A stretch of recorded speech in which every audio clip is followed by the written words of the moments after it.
महाराष्ट्र के मुंबई में एक इलाका पड़ता है दहीसर और इसी दहीसर इलाके के अंदर एक परिवार रहा करता है। इस परिवार में टोटल 4 सदस्य हैं। एक पति, एक पत्नी और उनके टोटल 2 बच्चे। यानी परिवार का जो मुखिया है उसका नाम रहीश शेख है, उसकी पत्नी जिसका नाम शाहिदा शेख और उनके 2 बच्चे हैं। बड़ी बेटी जिसकी उम्र लगभग 6 साल के आसपास है और इनका एक बेटा भी है जिसकी उम्र 2.5 साल के आसपास है। बेसिकली जो रहीश शेख था ये उत्तर प्रदेश के गोंडा का रहने वाला था और उसका छोटा भाई और उसके माता पिता उत्तर प्रदेश के गोंडा के अंदर ही रहा करते थे।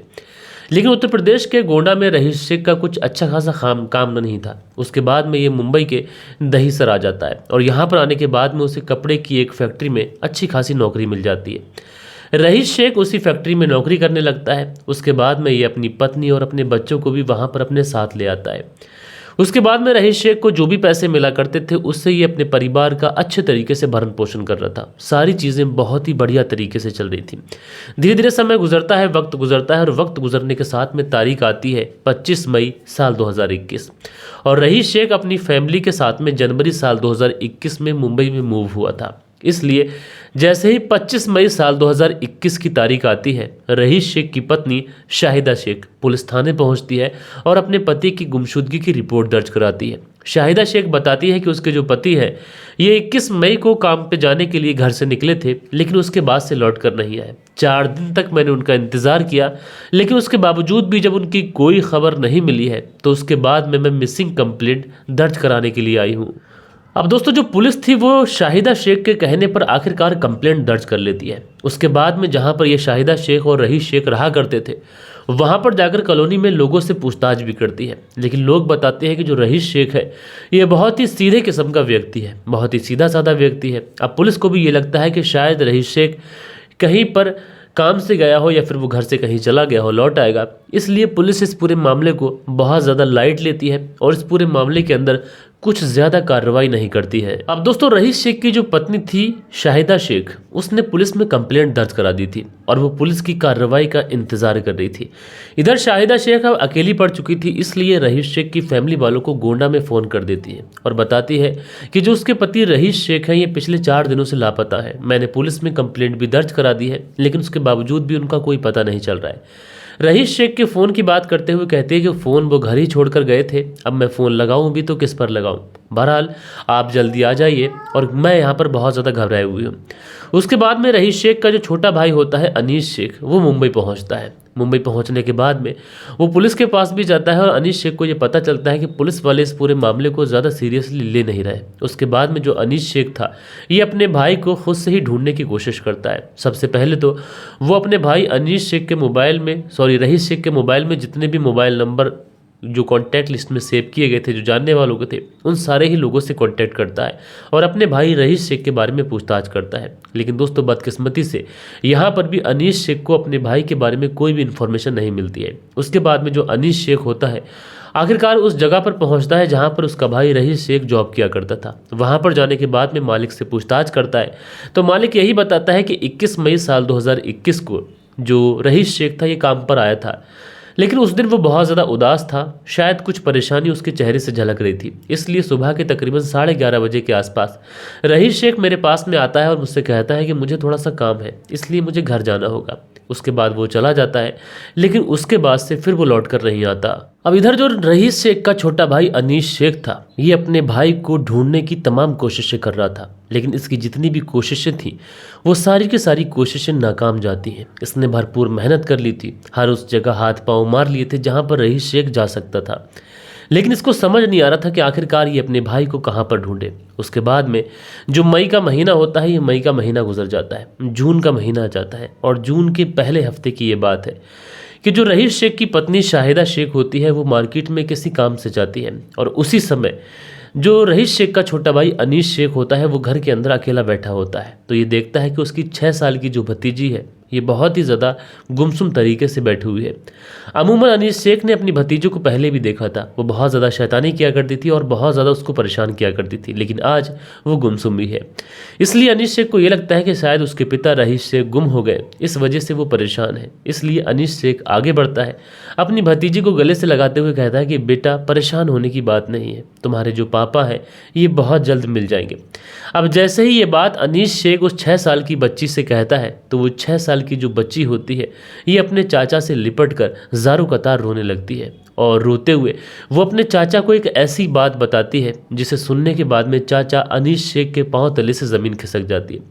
उसके बाद में वो उस 6 साल की बच्ची को लेकर नज़दीकी पुलिस थाने पहुंचता है और जो सेम बात उसने अपने चाचा को बताई थी वही सेम बात वो पुलिस थाने में भी बताती है। अब उसने क्या बताया था ये तो आप लोगों को आगे पता चलेगा, लेकिन उसी समय पुलिस की एक टीम जो होती है वो रहीश शेख और शाहिदा शेख के घर पर पहुंचती है। दोस्तों, जो पुलिस की टीम रहीश शेख शाहिदा शेख के घर पर पहुंची थी वो पूरे घर को बहुत ही बारीकी के साथ में चेक करना शुरू कर देती है और अब तक जो रहीश शेख की पत्नी शाहिदा शेख थी वो भी मार्केट से वापस आ चुकी थी और वो पुलिस को अपने घर पर जब इस तरीके से इन्वेस्टिगेशन करते हुए देखती है तो कहीं ना कहीं शाहिदा शेख भी घबरा जाती है कि आखिरकार अचानक से पुलिस उसके घर पर क्यों इन्वेस्टिगेशन कर रही है, पुलिस उसके घर पर क्यों इतनी ज़्यादा तलाशी कर रही है। लेकिन दोस्तों, पुलिस तलाशी कर रही थी शाहिदा शेख के घर के कमरों को और किचन को और सारी चीज़ों को बहुत ही बारीकी के साथ में चेक किया जाता है। तो पुलिस वहाँ पर पाती है कि किचन्स के अंदर जो टाइल्स लगी हुई है ये अभी हाल फिलहाल में लगाई गई है, लिहाजा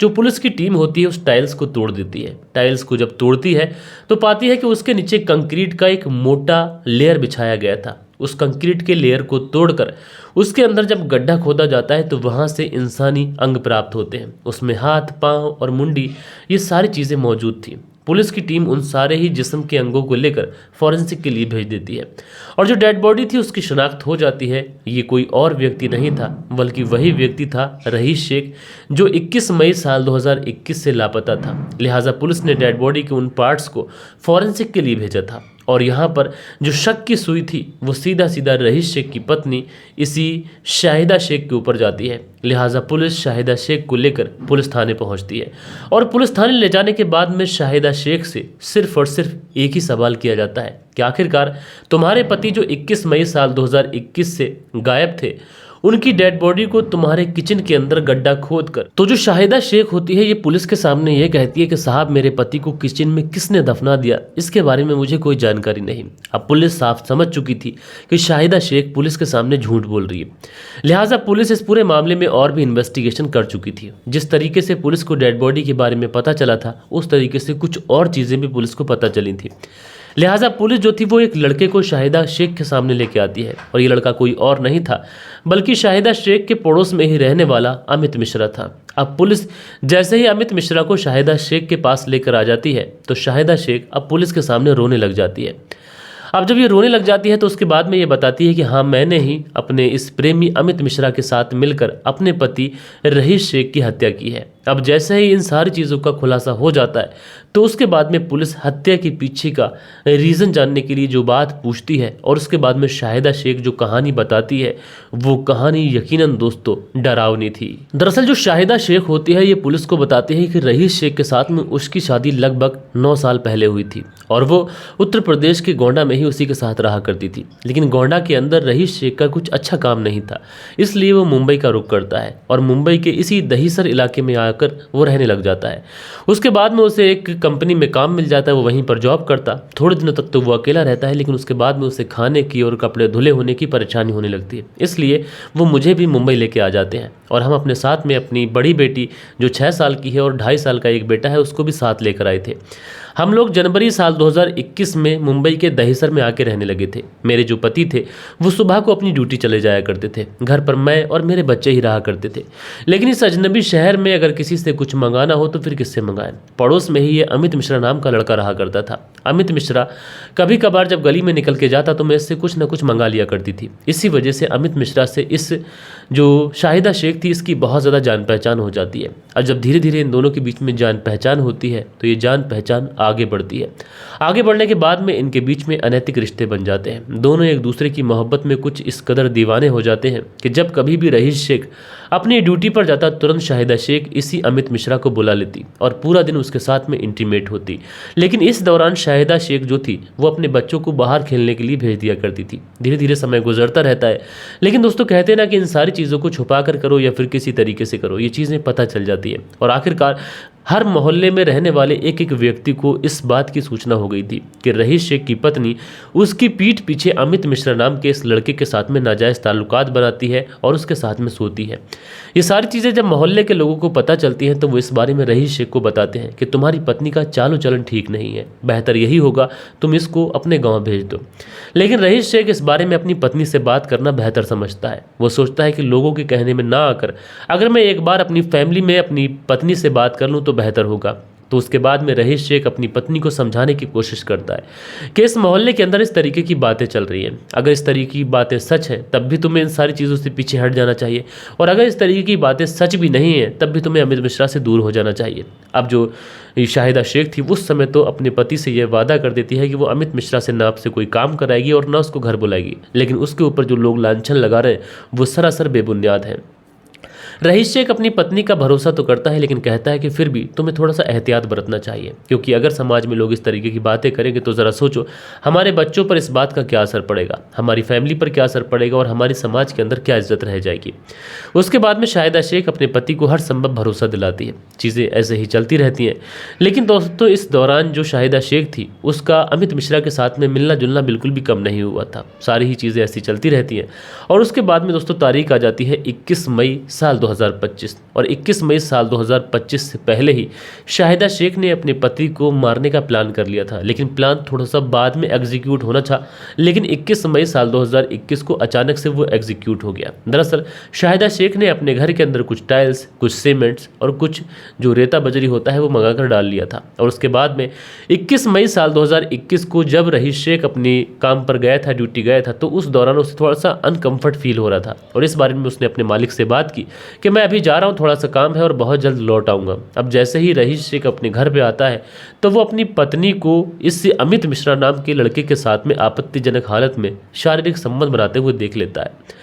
अब जैसे ही रहीश शेख अपनी पत्नी को इस तरीके से देखता है वो अमित मिश्रा के ऊपर टूट पड़ता है, उससे लड़ाई झगड़ा करता है। अब अमित मिश्रा और रहीश शेख के बीच में हाथापाई हो रही है। इसी बीच में जो शाहिदा शेख थी ये पीछे से चाकू लेकर आती है और अपनी पति की गर्दन पर इतनी ज़ोर से चाकू से वार करती है कि वहीं पर वो बेसुध होकर गिर जाता है। अब उसकी मौत हो चुकी थी, लेकिन दोस्तों अब इन लोगों को डेड बॉडी को ठिकाने लगाना था, क्योंकि ये एरिया इतना ज़्यादा घना, इतना ज़्यादा आबादी वाला एरिया था, गली छोटी थी, संकरी थी, तो यहाँ से डेड बॉडी को लेकर जाना आसान नहीं था।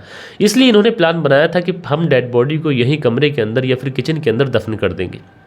टाइल्स, सीमेंट्स, रेता ऑलरेडी इन्होंने ला के रख ली थी, लेकिन किचन की जगह बहुत ज़्यादा छोटी थी, तो उस जगह के अंदर, छोटी सी जगह के अंदर डेड बॉडी को दफना पाना बहुत ज़्यादा मुश्किल टास्क था। इसलिए जो शाहिदा शेख थी अब अपने पति की डेड बॉडी के तकरीबन 3 पीसेस कर रही थी। अब ये 3 पीसेस जब अपनी पति की डेड बॉडी की कर रही थी तो उसी समय इसकी बड़ी बेटी घर में आ जाती है। वो अपने पिता को अपनी माँ के द्वारा जब काटते हुए देखती है घबरा जाती है। माँ जो थी अपनी बेटी को धमकाते हुए कहती है कि देखो, अगर तुमने इस बारे में किसी से बात करने की कोशिश की, किसी को कुछ भी बताने की कोशिश की, तो तुम्हारा भी यही हश्र करूंगी जो मैंने तुम्हारे पिता के साथ में किया है। बच्ची 6 साल की डर जाती है। उसके बाद में ये लोग उसी किचन के फर्श को तोड़कर उसके अंदर उस डेड बॉडी को दफन करते हैं, ऊपर से कंक्रीट डालते हैं और ऊपर से टाइल्स लगा देते हैं। अब दोस्तों इन लोगों को लग रहा था कि ये काम बहुत ज़्यादा आसानी से उन्होंने कर दिया है और इस बात की खबर किसी को भी नहीं चलेगी। लेकिन जब अनीश शेख का भाई, जिसका नाम रहीश शेख का भाई अनीश शेख जब आता है तो उसकी भतीजी उससे कहती है, जब अनीश शेख ने कहा था कि घबराओ मत, तुम्हारे पिता जल्दी आ जाएंगे, तो उस बच्ची ने कहा था कि पिता अब कभी नहीं आएंगे क्योंकि वो किचन के अंदर दफन है। अब जैसे ही अनीश शेख ने ये बात सुनी वो तुरंत अपनी भतीजी को लेकर पुलिस थाने पहुंचा और पुलिस आई, फर्श तोड़कर डेड बॉडी को निकाला गया और जब पूरे केस का खुलासा हुआ तो हर कोई परेशान था कि आखिरकार एक पत्नी के लिए एक पति क्या क्या करता है। वो मुंबई में रहकर दिनों रात मेहनत कर रहा था जिससे अपनी पत्नी और अपने अपने बच्चों की अच्छे से परवरिश कर सके, लेकिन उसी पत्नी ने अवैध संबंधों के चलते अपने पति की हत्या करवा दी। दोस्तों, इस लड़की को और इस लड़के को यानी अमित मिश्रा और इस शाहिदा शेख को तो सज़ा मिलेगी, ये दोनों जेल के अंदर हैं, लेकिन ज़रा सोचिए उन दो मासूम से बच्चों का क्या कसूर है। आज उनके सर पर न माँ का साया है न बाप का साया है, और लोग उनसे आखिरकार क्या कहेंगे। बहरहाल दोस्तों, आप लोग इस पूरी घटना के बारे में क्या सोचते हैं, अपनी राय नीचे कमेंट्स बॉक्स में दीजिएगा। बाकी मिलते हैं कल के दिन किसी और स्टोरी के साथ में। जब तक के लिए अपना ख्याल रखें, देश का ख्याल रखें, परिवार के रिश्तों की अहमियत को समझें। जय हिंद, जय भारत।